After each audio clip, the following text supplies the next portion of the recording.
everybody, I'm Vera Stewart and welcome to the VeryVera Show. You know, it may be cold outside, but my favorite time of year to have folks over is in the winter. You know, recently on a show I showed you that I flip-flopped my living room and dining room, and so now my dining room has a fireplace. What could be more romantic, especially right here around Valentine's Day, than a very special dinner in your dining room? So whether it's just you and someone special or a couple of friends, I love the recipes I'm going to share with you today. We're going to start with potatoes au gratin. This is a delicious side dish. You're going to find that you're going to use it throughout the year, and it's in my new cookbook. And then beef Wellington, doesn't that sound fancy? I'm sure you've all wanted to learn how to do it. I'm going to teach you today. And then finally, what about a mini red velvet bunt for dessert? And in Vera's Corner, we're going to do egg washes for baking. So let's get started on those potatoes au gratin.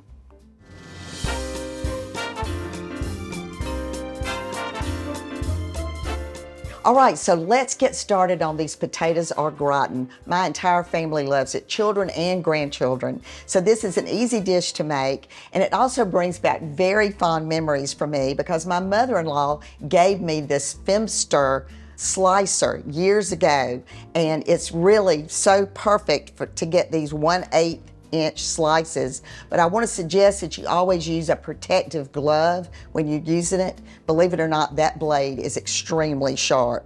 All right, so we've gotten the potatoes all cut. I've prepared my pan, and this is a 9x9 with pan spray. I then have all of my cheeses, and this is where the fresh market really comes in handy for me. They always have a variety of cheeses, and you know I always want you to grate it from scratch, so have your grater ready. But today we're using Gruyere, Swiss, and fresh Parmesan. All right, so we're gonna start by just doing layers of the potatoes. And the kids can't help you with slicing them, but they can certainly help with layering them. So as we work with our children during camp, we love to do recipes where there are those steps that the kids can do themselves, and this is certainly one of them. And then when it's baked and they get to eat it for lunch, it's really special. All right, so now I'm gonna do thirds of everything. Thirds of the Gruyere, a third of the Swiss, and then a third of the Parm, and we'll layer again. As you're probably wondering how in the world those potatoes still look so white. Well, one of the reasons is that once you slice them, this bowl was full of ice water. And so they've kind of started to curl up a little bit, but it really provides a great way to do that. All right, I'm ready for this last layer. And this really has quite a long time to bake. But one of the beauties of this dish is that you can make it the day before. So if you are planning to have a couple of couples over for Valentine's Day or any time during the winter time, it's certainly a dish that you could get that out of the way, as well as the dessert that we're gonna do today. So I always like to suggest that you kind of take your menu and divide it up so you're not having too much to do on the day of the party. Maybe you could go get your nails done, which I never seem to have time to do. All right, we're gonna add this little bit more cheese, and then we'll do the milk mixture that goes on top. All right, so I've got heavy cream, and I'm gonna add to that a little bit of salt and pepper, and I'm using that pink salt, which I really like, and then the fresh pepper. And I'm just gonna whisk that together and pour that over the top. And as I said, I've got my oven preheated to 350. And if you do make this the day before, I suggest that you pull it out that morning so it can come to room temperature so that you can get it completely baked in that 1 hour period. A little melted butter, and this is gonna be ready to go, and it's gonna be smelling good in here. And when we come back from the break, we're gonna get started on beef Wellington. I can't wait.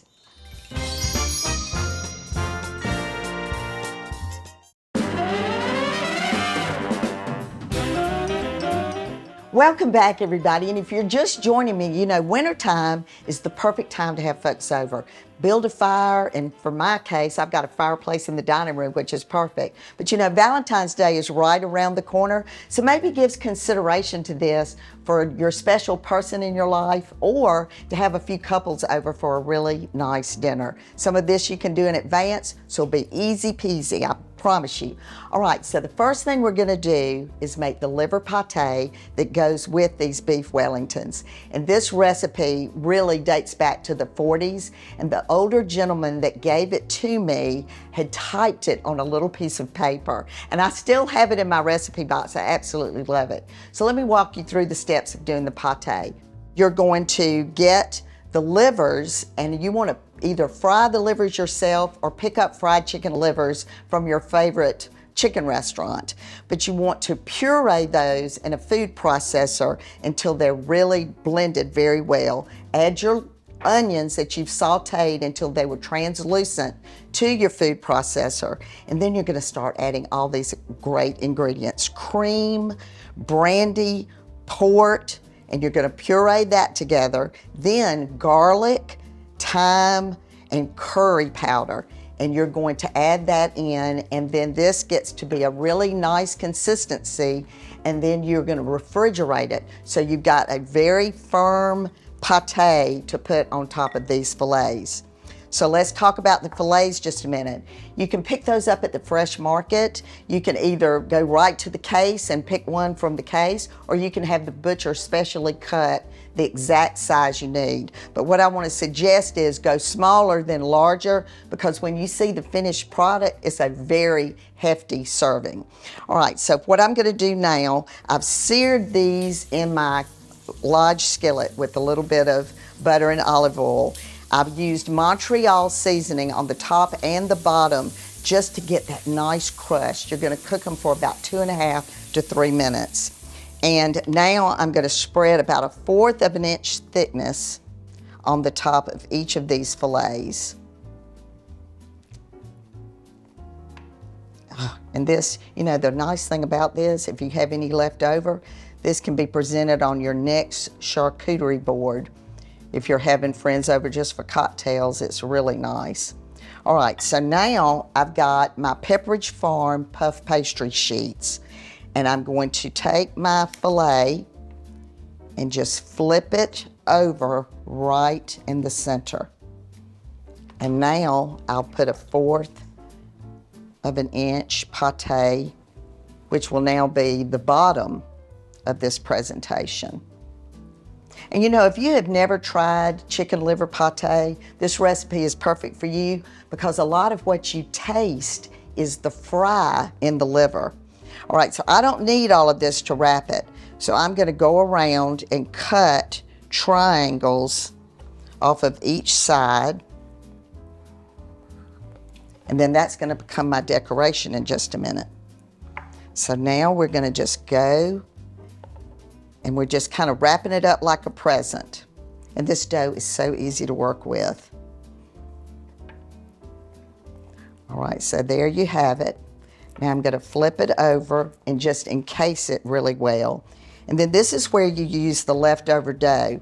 I'm going to take the sharp side of my knife, and I'm going to cut a leaf shape. And then I'm going to take the back side of the knife and do a seam down the middle, and then the sides, so that it looks like a leaf.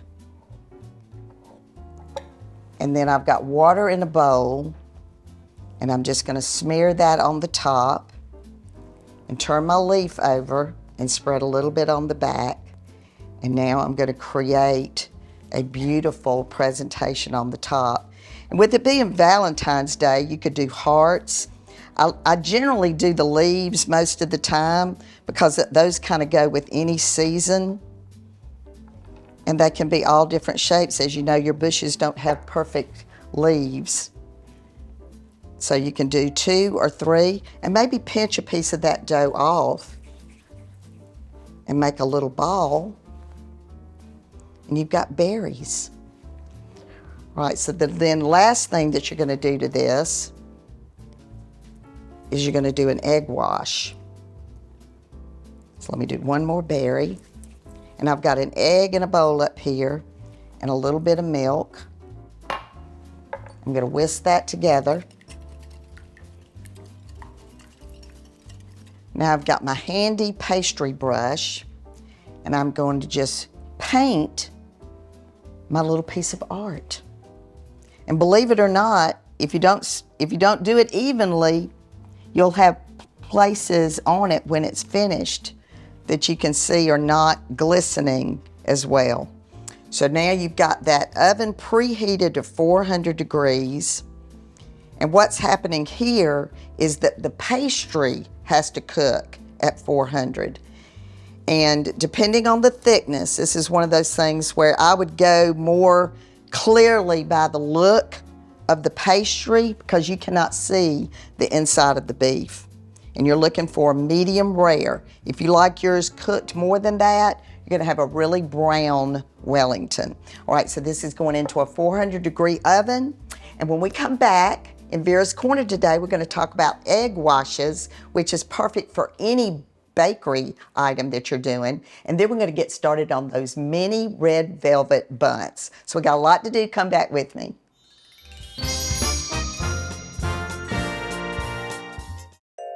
Vera's Corner is brought to you by TaxSlayer.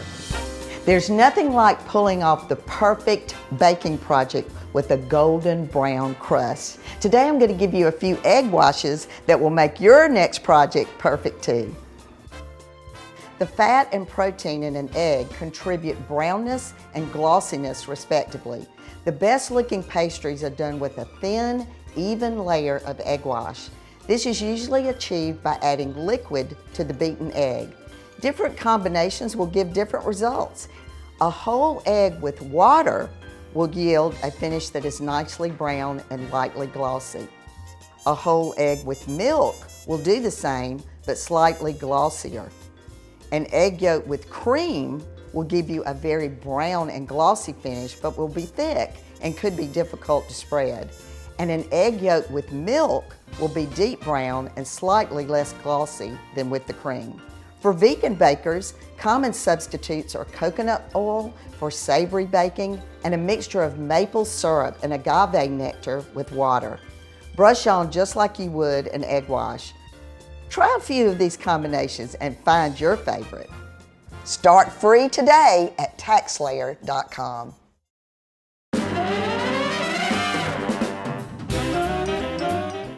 Welcome back, everybody. You know, Valentine's Day is right around the corner, and I love all my fans. I love you guys that watch me every week. So, and certainly don't ever hesitate to send a suggestion of something you'd like to see, or if you have a cooking, baking, or presentation question, I'd love to answer it for you. All right, so these are the little mini red velvet buns, and this is a perfect little dessert.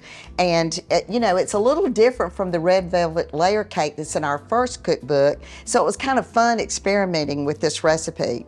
So what I did in advance was I sifted, and I'm using regular plain flour for this recipe. So I sifted that in my old school sifter with a little salt. So that's ready to go. And then I've got my batter going. So this is basically room temperature butter that you're going to add in your sugar. You're going to cream that for about 5 minutes until it's light and fluffy. Once that is there, you want to make sure you scrape down the sides of the bowl. Then I've added in a whole egg. I've let that get incorporated really well. Scrape down the sides of the bowl again. Now I'm going to add my flour and buttermilk alternately, starting with flour and ending with flour. And then I added a little vanilla extract to it. So that's exactly where we are right now. Love the way that looks. Love my KitchenAid mixer. All right, so now the chemistry. This is the best part of this recipe. So I've kind of got it set up like a chemistry lab. The kids will love this. So in the bowl, I've got a tablespoon of red food coloring. I'm going to add in cocoa. And the reason this bowl is larger is because we're making a paste. And you really have to work this around to get that paste to work. So it takes just a minute to do that. but it'll get there. But you see why I'm using a bigger bowl, because the cocoa kind of flies around. And the difference between these and a regular red velvet cake is our recipe for red velvet cake uses quite a bit of cocoa. So you do end up with that chocolate flavor. This one is a little bit more vanilla-y, is that a word? Taste. So if you prefer a lighter cocoa flavor, then I would do that. All right, so I'm gonna add this paste to my dough. And you really wanna watch what you're doing here, because needless to say, that's a lot of red food coloring. All right, so I'm gonna get that added in, and we'll let that stir about. And then the next science experiment is baking soda and apple cider vinegar. And see how it foams? Is that so cool? So we're gonna add that. Remember, you use soda when you're using buttermilk from the chemistry standpoint.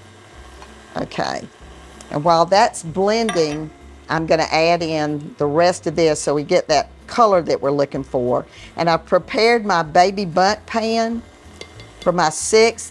This recipe yields 6. So I'll get that done during the break, and we'll get those in the oven. And when we come back, we're gonna set a beautiful romantic table, and I may change into something special. So come back with me in just a few minutes.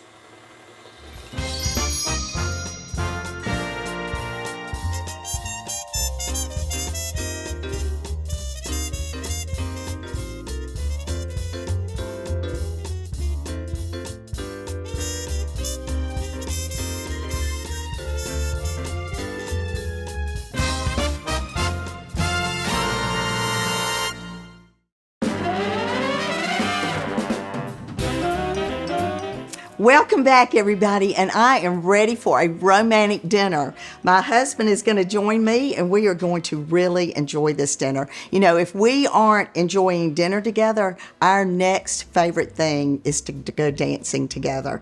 He's a wonderful dancer. I like to think that I know how to dance as well, and so that's really a fun thing for us to do. So this romantic dinner started with potatoes au gratin. This recipe, as you can see on the plate, just plates up beautifully.